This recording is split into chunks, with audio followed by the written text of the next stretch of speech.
하나님 귀한 말씀을 보겠습니다. 에스겔서 44장 28절부터 31절 말씀입니다.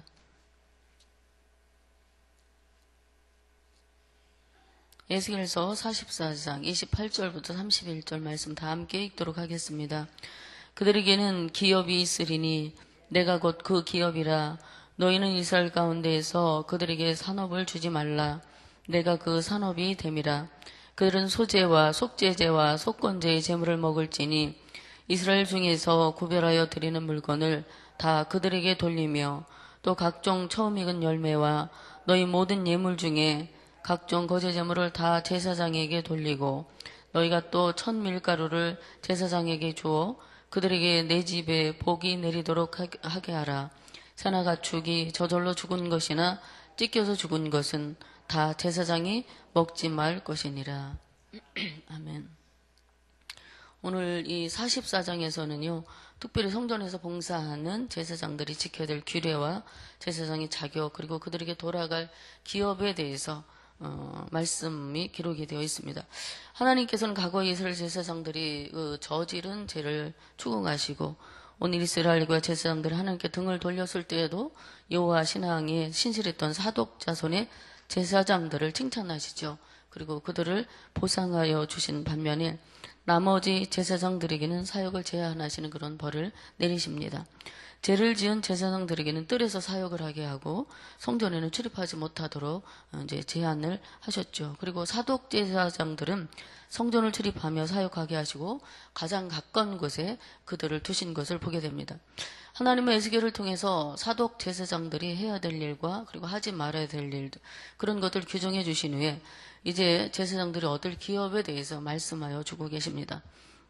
28절에 보면 그들에겐 기업이 있으리니 내가 곧 그 기업이라. 너희는 이스라엘 가운데에서 그들에게 산업을 주지 말라. 내가 그 산업이 됨이라. 이렇게 말씀하십니다. 이스라엘 백성들 각자가 분배를 받아 생계의 터전으로 삼은 땅을 기업이라고 합니다. 당시 이스라엘 백성들은요, 땅을 기업으로 얻었습니다. 그리고 그 땅에서 딴 그 모든 산물들을 가지고 이제 생활을 하게 됐죠. 그러나 이 제사장들은 하나님 앞에서 많은 특권을 누리지만 기업을 상속받지 않도록 했습니다. 그들은 자신의 삶을 위해 땅을 얻는 것이 아니라 하나님 앞에서 하나님의 백성들의 속죄를 위해서 제사를 드리고 하나님의 성전을 보살피는 것이 그들의 일이었습니다.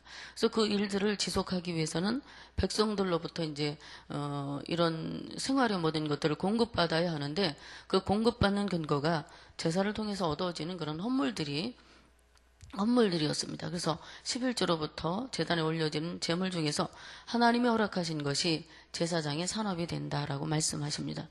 출애굽기나 민수기 또 신명기 이런 여러 성경의 곳곳에 보면요, 제사장과 레위인의 분기에 대해 말씀하고 있습니다.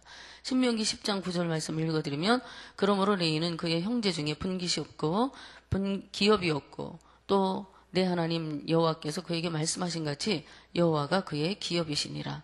신명기 18장 1절부터도 보시면 레위 사람 제사장과 레위 온 지파는 이스라엘 중에 분깃도 없고 기업도 없을지니 그들은 여호와의 화제물과 그 기업을 먹을 것이다. 이렇게 기록이 되어 있는 것을 보게 됩니다. 레위 지파는 직책상 제사장과 다른 성막봉사에 종사하는 일반 레위인으로 나뉘어집니다. 그래서 그 중에 특별히 제사장은 고핫 자손 아론 자손의 이제 그 후손들만이 제사장이 될 수 있었습니다. 그래서 이들 제사장들은 성막에서 맡은 일을 감당했고 재판장으로 율법서를 보관하는 그런 일들과 또 피부병에 관한 규칙들을 담당하는 그런 교사로 일을 했습니다. 그리고 일반 레위인들은 제사장을 보좌하는 그런 역할을 담당했죠. 그래서 보통 이스라엘 율법 교사로 일을 했고 성막에서 하나님 섬기며 백성들을 교육하는 일에 또 전력했기 때문에 그들의 생계를 위한 분깃이나 토지가 따로 주어지지 않았습니다. 그런 말 한마디로 말한다면 그들이 받은 기업은 다른 것이 아니라 하나님이었다는 사실입니다. 레위인들은 다른 지파의 백성들과 달리 이스라엘 각지에 흩어져 있는 택한 백성들의 신앙을 유지하고 그리고 각종 종교적 업무에 전심전력하는 일을 맡아 그런 책임을 지고 있었습니다.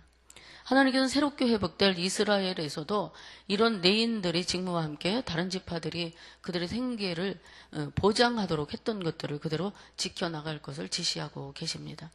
다른 기업을 가질 수 없다라는 것은 하나님께 전적으로 헌신해야 된다라는 그런 뜻입니다. 그들은 다른 직업을 가지지 않고 일평생을 하나님을 섬기는 일에만 전념해야 하는 그런 풀타임, 오늘날로 말하면 풀타임 사역자들이죠. 오직 하나님을 자기의 기업으로 삼으며 세상과 다른 방식으로 구별되게 살아야 되고 백성들 사이에서 백성들을 중보하고 예배를 돕는 일들을 하는 것이 바로 레인들에게 주신 사명입니다. 성직에 종사한 사람들이 자신의 생계를 포함해서 삶에 필요한 모든 것을 하나님에게 의존하게 하시고 하나님께서 친히 그들에게 필요를 공급해 주시겠다라는 의미로 하나님이 그들의 기업이 된다고 말씀하고 있는 것이죠. 그러면 어떤 것으로 공급하시는 겁니까? 29절과 30절에 보니까 백성들이 하나님께 드리는 온갖 재물 중에 제사장들이 받을 수 있는 그런 몫에 대해서 나오는데요. 소제와 속제제와 속건제의 제물과 각종 처음 익은 열매와 각종 거제의 재물 그리고 천밀가루 등이 그들에게 돌아가도록 하나님께서 허락해 주셨습니다. 이렇게 하나님 앞에 드려진 예물들이 대부분 그 레인들의 생계를 위해 사용되어졌고요. 그 외에도 축제와 구제 등에 사용이 되었습니다. 오늘날에도 마찬가지로 이 풀타임 사역자로 부르심을 입은 성직자들이 있습니다. 그들이 생계 걱정하지 않고 마음껏 주님의 일에 전념하기 위해서는 교회가 그들의 삶의 필요를 책임져 줘야 한다는 것을 우리가 알 수 있습니다. 물론 성직자들은 마땅히 삶의 모든 것을 하나님께 의탁하는 그런 자여야 되고요. 자신을 거룩하고 성결하게 지켜나가야 됩니다. 당시 레인들은 일반 백성들보다 더욱 엄격한 성결함이 요구되었습니다. 오늘날 우리에게 그런 구약적인 규례들을 철저하게 지키도록 요구되지는 않는다 할지라도 말씀에 나타난 근본 정신과 자신을 하나님의 백성으로서 성결하게 지켜야 한다는 것은 변함이 없는 것입니다. 그래서 하나님 앞에 드려지는 이 모든 연보, 그러니까 성직을 위한 그런 연보는 성직을 위한 분들에게만 아니라 선교나 구제에 많이 사용되어져야 됩니다. 그리고 물론 성도들이 예배하는 예배당이나 교회 제반 시설을 관리 보존하는 그런 일들에 쓰여지고 있지요. 어떤 교회에서는 이렇게 얘기한대요. 왜 우리가 헌금하는 것을 목회자들에게 쏟아부어야 되는지 이해할 수 없다라고 이렇게 생각하는 사람들도 있다고 하는데요. 너무 과하게 섬김을 받는 대형교회의 현실을 보고 불평할 수도 있을 것입니다. 그러나 교회 현금들이 주님의 일에 헌신하신 분들에게 사용되어져야 하는 것은 물론이고 어렵고 힘든 이웃을 위해 나누어지고 베풀어지기를 위해서 그리고 하나님 나라의 확장을 위해서 감사함으로 하나님께 예물을 드릴 때에 하나님께서 기뻐 받으시는 그런 헌신이 되는 줄로 믿습니다. 왜냐하면 하나님은 당신의 종을 선대하는 것을 하나님께 대하여 행한 것처럼 여기시기 때문입니다.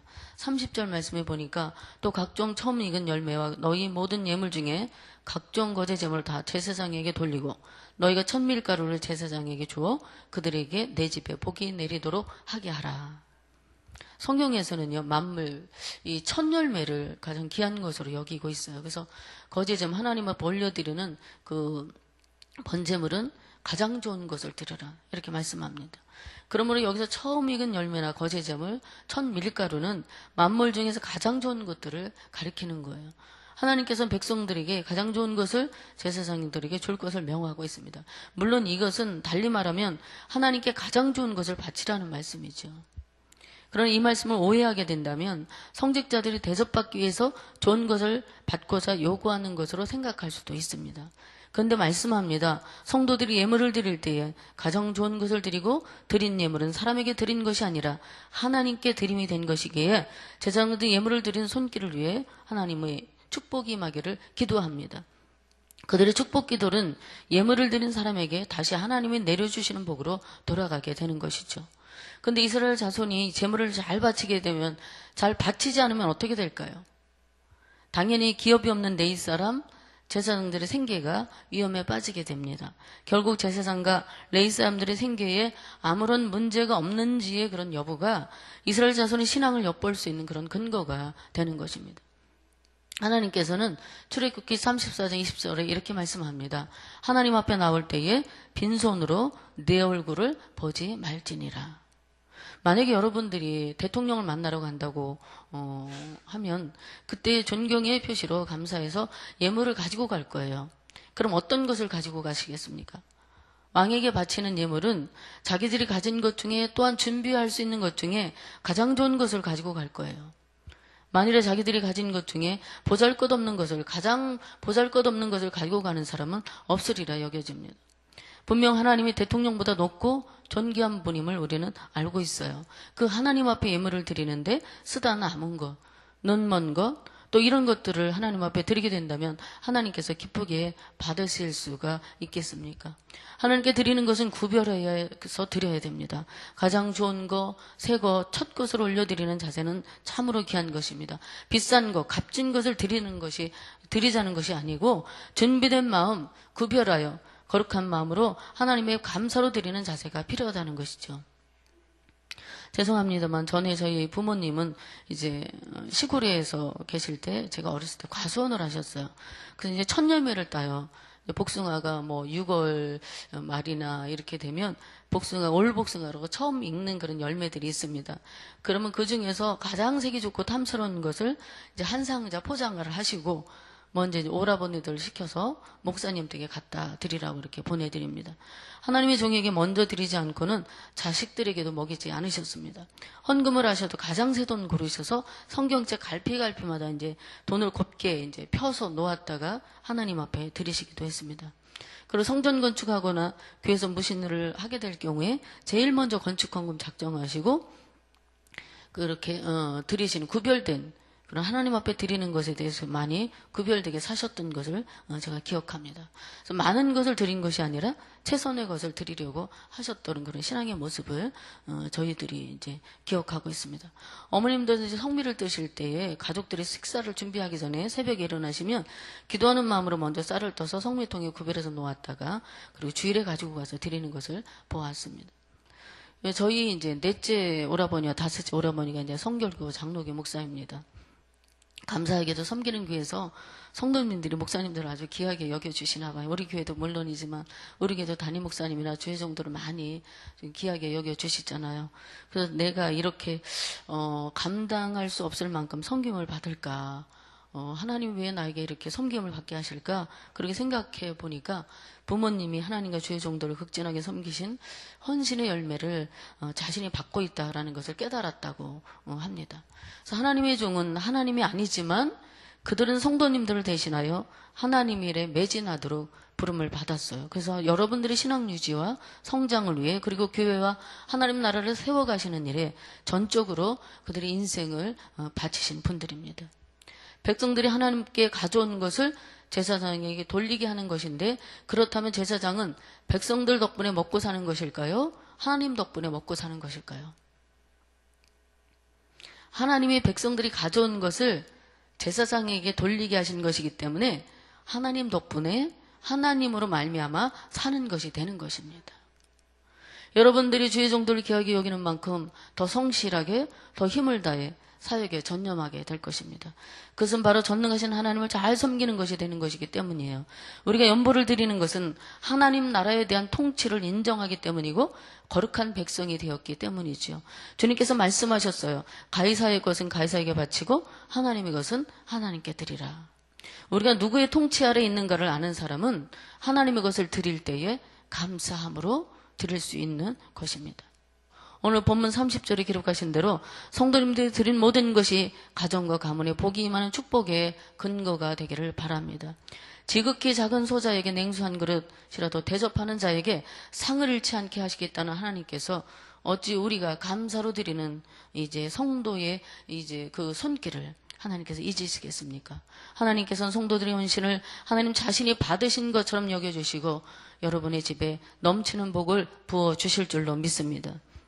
이것은 성직자들에게만 해당되는 말씀이 아니에요.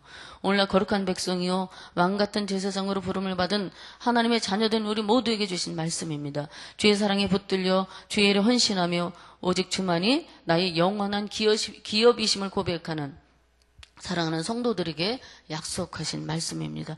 우리가 하나님의 을 위하여 헌신하며 수고하는 것이 결코 공수로 돌아가게 하지 않으실 줄로 믿습니다. 하나님은 우리의 필요를 따라 채우시되 최선의 것 세상의 것으로 보상하여 주시는 하나님이심을 믿으시기 바랍니다. 다만 내가 무엇을 하면 하나님이 복을 주실 거야 라는 그런 보상하실 것이라는 보상 심리로 헌신하는 것이 아니라 오직 주님의 사랑에 매여서 주를 위해 살아갈 때에 주의 나라를 먼저 생각하며 자신을 거룩히 드리는 그런 하나님의 성도의 삶을 책임져 주시는 것임을 믿는 저와 성도님들 되기를 바랍니다. 오늘 이 새벽에도 주의 말씀을 믿음으로 받아 복된 하루가 되기를 예수님의 이름으로 복기로 드립니다.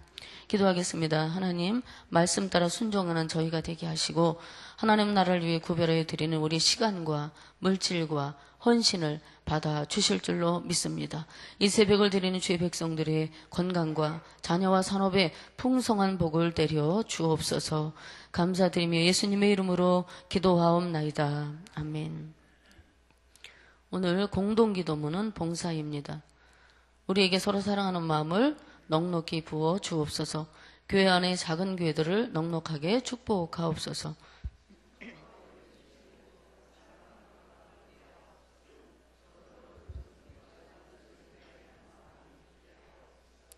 사회 약자를 끌어안는 신앙적 어머니 공동체, 소외된 계층을 돌아보는 사회적 희망의 공동체, 올바른 가치를 살아내는 정신적 공의의 공동체이게 하옵소서.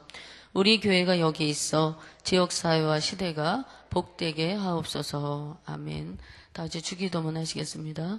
하늘에 계신 우리 아버지, 아버지의 이름을 거룩하게 하시며 아버지 나라가 오게 하시며 아버지의 뜻이 하늘에서와 같이 땅에서도 이루어지게 하소서. 오늘 우리에게 일용할 양식을 주시고 우리가 우리에게 잘못한 사람을 용서하여 준 것 같이 우리 죄를 용서하여 주시고 우리를 시험에 빠지지 않게 하시고 악에서 구하소서. 나라와 권능과 영광이 영원히 아버지의 것입니다. 아멘. 지금 들은 말씀이 내 삶으로 이어지게 하옵소서. 우리 교회 영적 리더들이 예수님의 마음을 품고 주님의 몸된 교회를 잘 섬기게 하옵소서. 북미 정상회담 이후 한반도에 분열과 대결이 종식되고 하나님의 평화가 임하게 하소서. 지방선거를 통해 선출된 일꾼들이 겸허하게 나라를 위해 헌신하게 하소서. 시애틀 리누드에 세워진 로고스 라이프 교회 및 미션 센터를 축복하소서. 금세 하프타임을 통해 하늘의 은혜가 각 성도님들에게 충만히 임하게 하옵소서. 2018년 5개 지역 단기 선교 일정이 잘 준비되어 은혜 가운데 진행되게 하옵소서. 이와 같이 우리 공동기도 제목과 각자 가지고 오신 기도를 하나님 앞에 아뢰신 후에 자유롭게 돌아가시도록 하겠습니다. 아버지 고맙고 감사합니다. 우리에게 은혜 베풀어 주셔서 주님의 이름을 자기 마음에 인도할 수 있고 기도할 수 있도록 인도하시는 감사드립니다.